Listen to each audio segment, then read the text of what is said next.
गौरी कव्वी अपनी सहेली के साथ जंगल में जा रही थी कि उसकी नजर सामने एक बोर्ड पर जाती है। सहेली, इस बोर्ड पर क्या लिखा हुआ है? पिजन लाइफ इंश्योरेंस कंपनी लिखा हुआ है इस बोर्ड पर। लाइफ इंश्योरेंस, ये क्या चीज होती है? ये तो वहाँ जाकर ही मालूम होगा।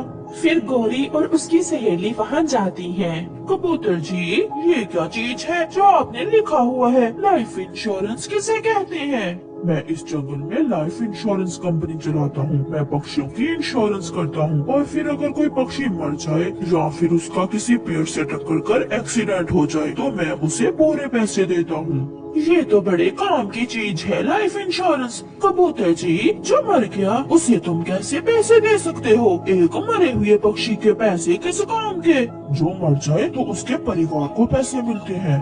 अब समझ में आई बात। चल सहेली, अब चलें। गौरी और उसकी सहेली वहाँ से चली जाती हैं। रात गौरी अपने घर में लेटी हुई सोच रही थी, अगर कोई पक्षी मर जाए तो पैसे उसके परिवार को मिलेंगे। इसका मतलब पैसे कमाना तो बहुत आसान है। फिर मुस्कुराते हुए गौरी कव्वी सो जाती है।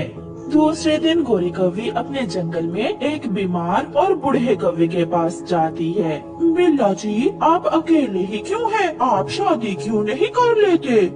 मुझे बीमार कौवे से कौन शादी करेगा? मैं शादी करूंगी और कौन करेगा? मैं सेवा करूंगी आपकी। मैं ये नेकी का काम करना चाहती हूँ। फिर गौरी कव्वी उस बूढ़े और बीमार कौवे से शादी कर लेती है। पति जी, चले, मुझे आपको आज के ही लेकर जाना है। मगर कहाँ पत्नी जी? आप मेरे साथ चले। फिर गौरी अपने पति को साथ लेकर पिजन इंश्योरेंस कंपनी की तरफ उड़ती है। कबूतर जी, ये मेरे पति हैं। ये रहे पेपर हमारी शादी के। तो क्या आप यहाँ इंश्योरेंस करवाने आई हैं? हाँ, मैं अपने पति की इंश्योरेंस करवाना चाहती हूँ।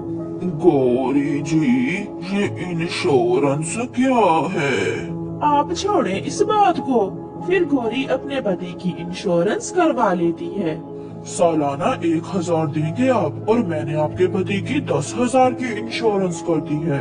फिर गौरी और उसका पति वहाँ से चले जाते हैं।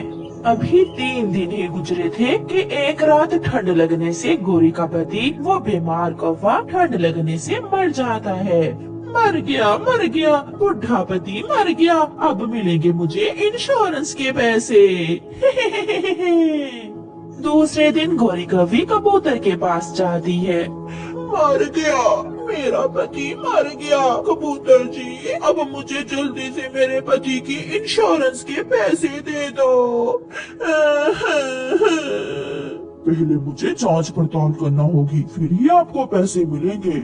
कबूतर जाता है और जंगल से जांच पड़ताल करता है। वो मैना से पूछता है, हाँ कबूतर जी, उस कव्वी का पति सच में मर गया है? ऐसे कबूतर गौरी कव्वी को उसके पति की इंश्योरेंस के 10,000 रुपए दे देता है। पैसों से भरी हुई थैली लेकर गौरी वहाँ से चली जाती है। उसे तो विश्वास ही नहीं हो रहा था कि ये सारे पैसे उसके हैं। सहेली, ये देखो, मैंने अपने पहले पति की इंश्योरेंस के पैसे ले लिए हैं। इसका मतलब वो कंपनी सच में काम करती है। करती है। अब किसी ऐसे कौवे की खोज करो जो बुढ़ा भी हो और बीमार भी।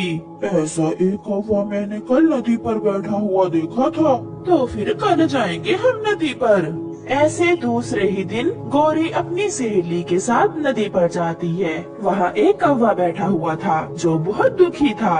सहेली, क्या यही है वो कौवा? हाँ, ये कौवा वही है जो बीमार है। गौरी उस कौवे के पास जाती है। आप इतने दुखी क्यों हैं कौवे जी? मुझे डॉक्टरों ने कहा है कि मैं कुछ दिनों बाद मर जाऊंगा। मरना तो सभी को है सुंदर कौवे। जितने दिन जिंदा रहो वो दिन तो खुशियों से गुजार लो। ये सुनकर कौवा गौरी की तरफ गौर से देखता है। क्या तुम मुझसे शादी करोगे? मैं ख्याल रखूंगी तुम्हारा। जितने दिन भी आप जिंदा हो मैं आपको खुश रखूंगी। ये सुनकर वो कौवा बहुत खुश हो जाता है। वो उछलता है और गिर जाता है। रुके, मैं उठाती हूँ आपको। मेरा अपना घर भी है। चलो फिर हम शादी कर लेते हैं। गौरी उस कौवे से शादी कर लेती है और उसे साथ लेकर कबूतर की पिजन इंश्योरेंस कंपनी की तरफ जाती है।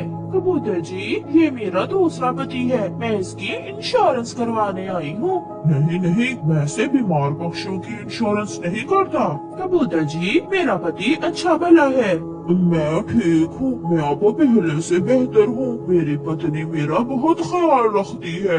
फिर कबूतर मान जाता है और उस कौवे की इंश्योरेंस कर देता है।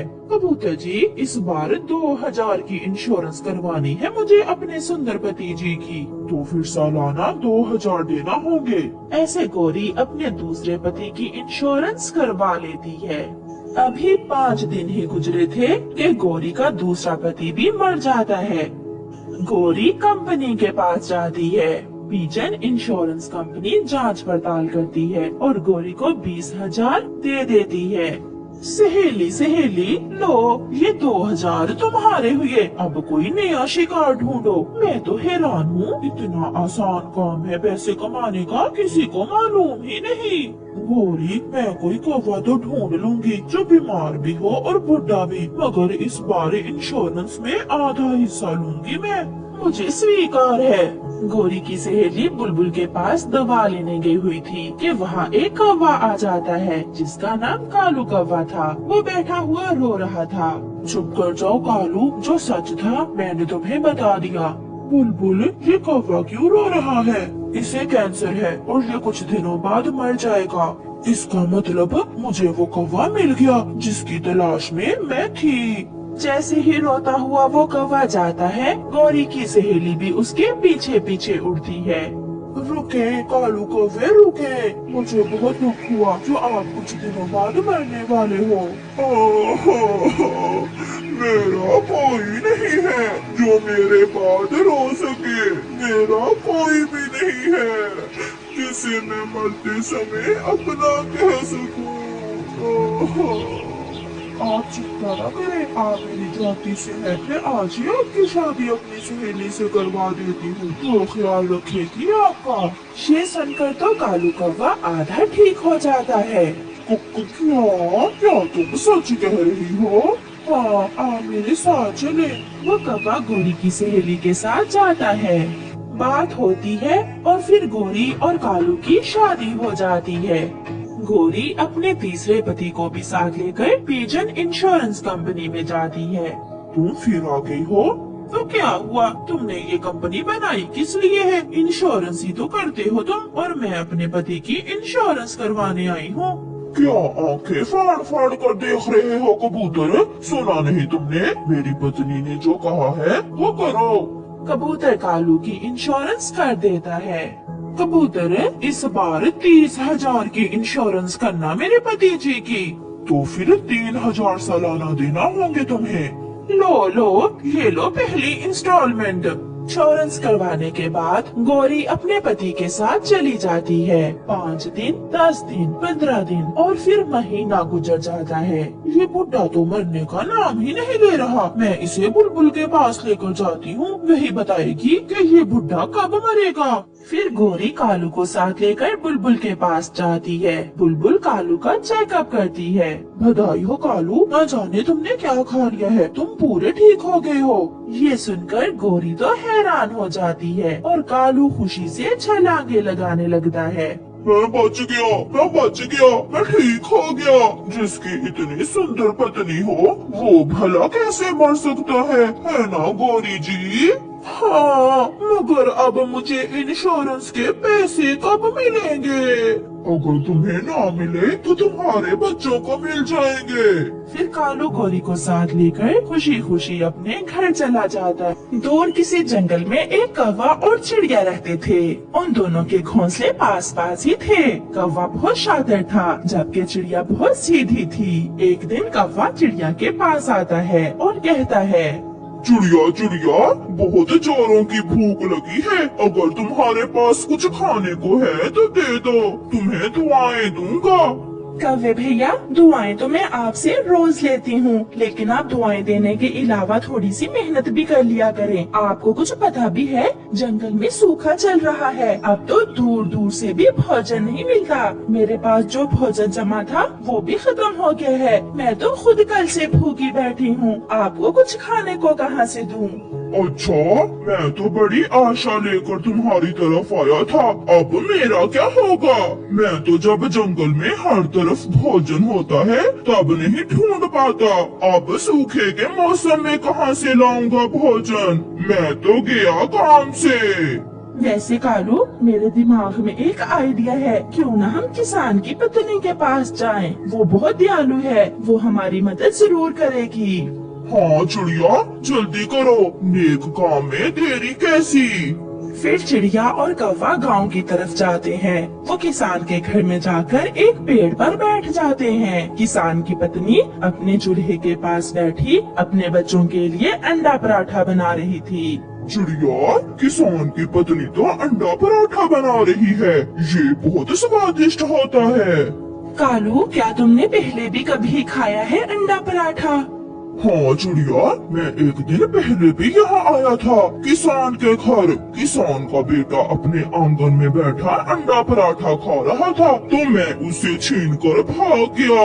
किसान की पत्नी ने मुझे देख लिया था। वो मेरे पीछे भागी थी, लेकिन मैं जल्दी से इस पेड़ पर बैठ गया और मजे मजे से अंडा पराठा खाया। चिड़िया, वाह क्या जायका था। मेरे तो मुंह में बहुत पानी आ रहा है उस अंडे पराठे के बारे में सोचकर। ओहो, अब हम किसान की पत्नी से कैसे अंडा पराठा मांगे? क्या वो हमें दे देगी? चिड़िया, तुम्हें जरूर दे देगी, मुझे नहीं। वो मुझे अच्छे से जानती है। मैं कई बार उसके बच्चों से खाने की चीजें छीन कर ले जा चुका हूँ। तुम जाओ, वो तुम्हें जरूर अंडा पराठा देगी। फिर चिड़िया किसान की पत्नी के पास जाती है। माँ जी, मुझे बहुत भूख लगी है, आप मुझ पर दया करें और मुझे कुछ खाने को दे दें, मैं आपको दुआएं दूंगी। लो चिड़िया, ये अंडा पराठा तुम ले लो। बल्कि ऐसा करो, यहाँ बैठकर ही खा लो। नहीं माँ जी, आप कृपया करके मुझे अंडा पराठा पैक कर दें। मेरा एक दोस्त भी भूखा है, हम दोनों मिलकर खा लेंगे। फिर किसान की पत्नी चिड़िया को अंडा पराठा पैक कर देती है। चिड़िया किसान की पत्नी को धन्यवाद बोलकर वहाँ से चली जाती है। कौवा भी चिड़िया के पीछे उड़ता है। वो दोनों जंगल में जाकर एक पेड़ के नीचे बैठ जाते हैं। चिड़िया, यहाँ पास में ही पानी का झरना है। तुम ऐसा करो, जल्दी से जाकर पानी ले आओ, जब तक मैं अंडे पराठे का ध्यान रखता हूँ। तुम तो जानती हो मैं कितना कमजोर हूँ, बहुत थक गया हूँ मैं। अच्छा कालू, अब ज्यादा ड्रामेबाजी न करो, मैं जाती हूँ। मासूम चिड़िया पानी लेने चली जाती है। अब खाऊंगा मैं अकेला ही इस स्वादिष्ट अंडे पराठे को। बेचारी चिड़िया। ऐसा कहते हुए कौवा सारा अंडा पराठा खा लेता है और वहाँ से भाग जाता है। थोड़ी देर बाद चिड़िया जब पानी लेकर आती है तो वहाँ ना तो कौवा था और ना ही अंडा पराठा।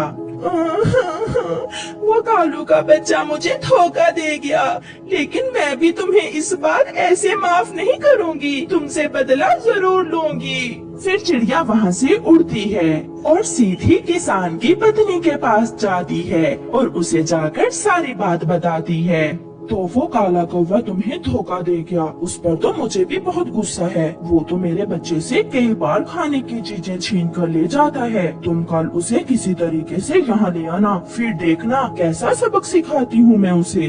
फिर किसान की पत्नी चिड़िया को एक और अंडा पराठा देती है, जिसे खाकर चिड़िया वहाँ से चली जाती है। रात को चिड़िया कौवे के घोंसले में जाती है। कौवा सो रहा था। कौवे भैया उठो, मैं आपके लिए एक अच्छी खबर लेकर आई हूँ। कौवा उठ जाता है। चिड़िया, तुम वो जब तुम पानी लेने गई थी तो भूख की वजह से मेरी आंखों के सामने अंधेरा आने लग गया था। मैंने जल्दी से वो अंडा पराठा खाकर अपनी जान बचाई। तुम मुझे माफ कर देना। कोई बात नहीं कव्वे भैया, आप तो अंडा पराठा खाकर वहाँ से आ गए। मैंने आपको बताना था कि जब मैं किसान की पत्नी के पास अंडा पराठा लेने गई थी तो उन्होंने मुझे कहा था कि मैं हर रोज अंडा पराठा खाने आ सकती हूँ। मैं तो कल फिर जाऊंगी। अगर आपने जाना हुआ तो आप भी आ जाना।